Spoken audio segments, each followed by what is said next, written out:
On May 26, 2012, the day of the attack, Rudy Eugene had attended a party the night before. The specifics of his activities after the party remain unclear, but surveillance footage and witnesses provided some insight into his actions that day.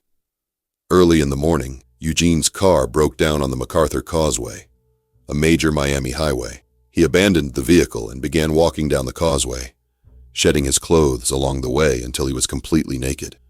Witnesses reported that Eugene appeared disoriented and was acting strangely, though none observed any signs of aggression. There was widespread speculation that Eugene was under the influence of a powerful drug, particularly bath salts, which were known to cause extreme agitation and violent behavior. However, toxicology reports later showed only traces of marijuana and alcohol in his system, with no evidence of synthetic drugs like bath salts. This has left continued uncertainty about what might have triggered his behavior.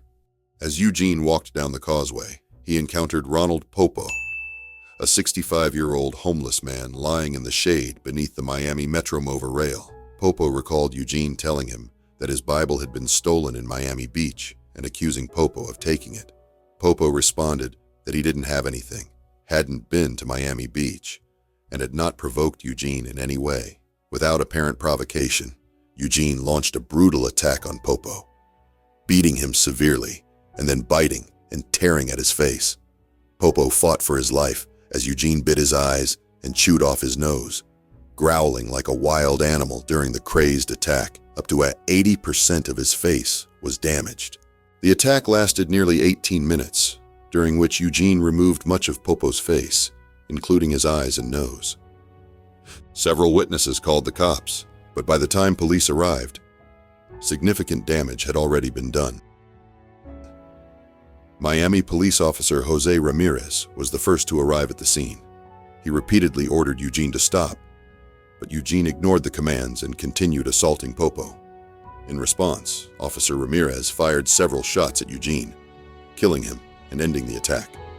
Police later asked Poppo if he had provoked Eugene.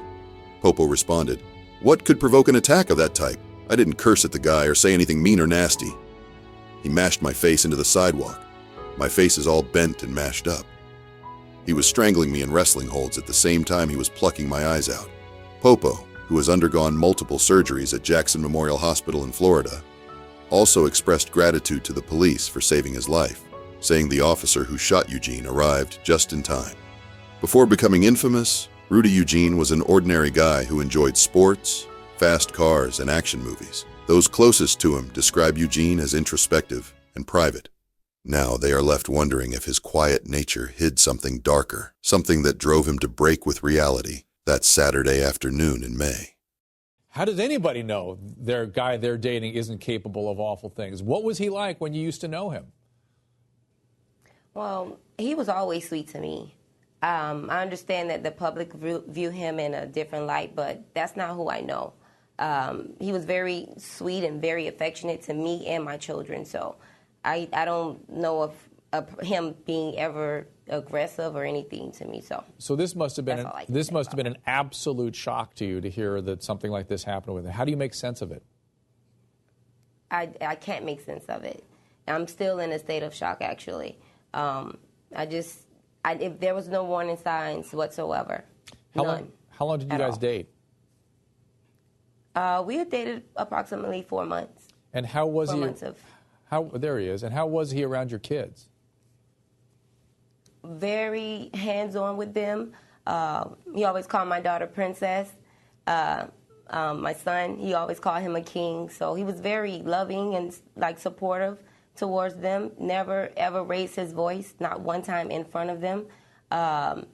Nothing, like I said, no warning signs whatsoever. Ivanka, again, you represent something to a lot of young women out there, which is how do you protect yourself from some guy that you think you know? I mean, what do you doubt men now that you've seen this happen? Do you think twice before you go on a date? Is it affecting you that way?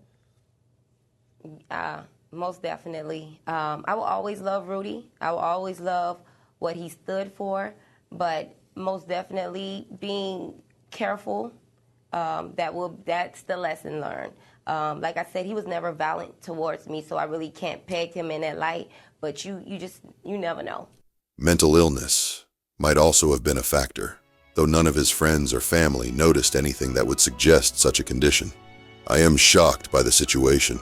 I don't know what to say about it, how to interpret it, how to express it, said Frederick Christian, Eugene's close friend since they were teens. The only thing I know for sure is Rudy was something other than this monster people talk about. However, others believe Eugene was struggling internally, possibly dealing with depression.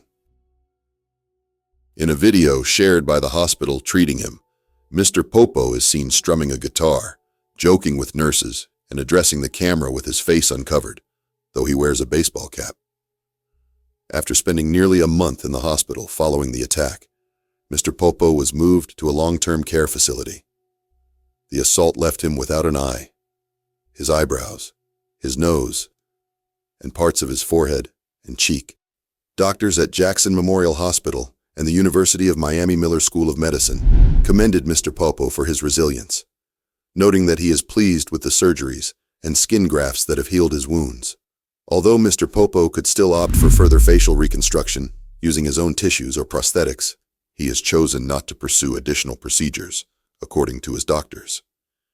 His caretakers describe Mr. Poppo as a charming and cooperative patient